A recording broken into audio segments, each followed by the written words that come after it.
In the summer of 1973, 100,000 people rose to their feet at Belmont Park to watch a horse do the impossible, but almost none of them knew the man on its back had grown up swinging an axe in the New Brunswick woods. He was born in 1941 in Drummond, New Brunswick, near Grand Falls, one of 12 children.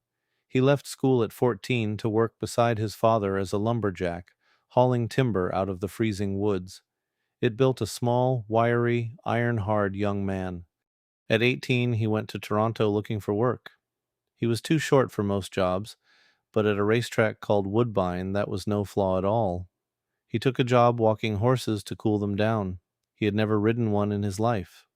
But the lumberjack turned out to have a gift, a rare, almost unteachable sense of a horse's rhythm and pace. Within a few years, he wasn't cooling the horses down. He was winning on them, race after race, until he was one of the finest jockeys in North America.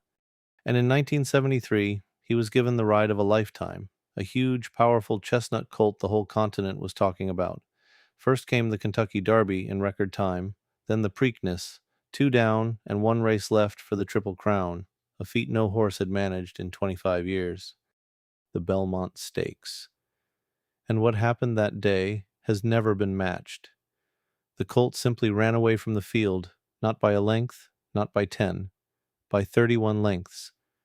So far ahead that, in the final stretch, the man from Drummond glanced back over his shoulder, just to see where everyone else was. There was no one there. The horse was Secretariat, still called by many the greatest racehorse that ever lived, and the quiet lumberjack in the saddle was Ron Turcotte of Drummond, New Brunswick. He had ridden more than 3,000 winners, but 5 years later, on the 13th of July, 1978, at that same Belmont Park, his mount clipped another horse and went down. The fall broke his back and left him paralyzed from the waist down. 9 days short of his 37th birthday, his riding days were over. He never rode again, but he never left the sport, and he never left home. He came back to New Brunswick, to the same corner of the province he'd been born in. He was made a member of the Order of Canada and enshrined in the Racing Hall of Fame. He passed away just last year, in 2025, at 84. And today, in Grand Falls, New Brunswick, there stands a statue, a horse and rider, frozen at the finish line of that impossible Belmont, the greatest racehorse in history and the lumberjack's son who rode him.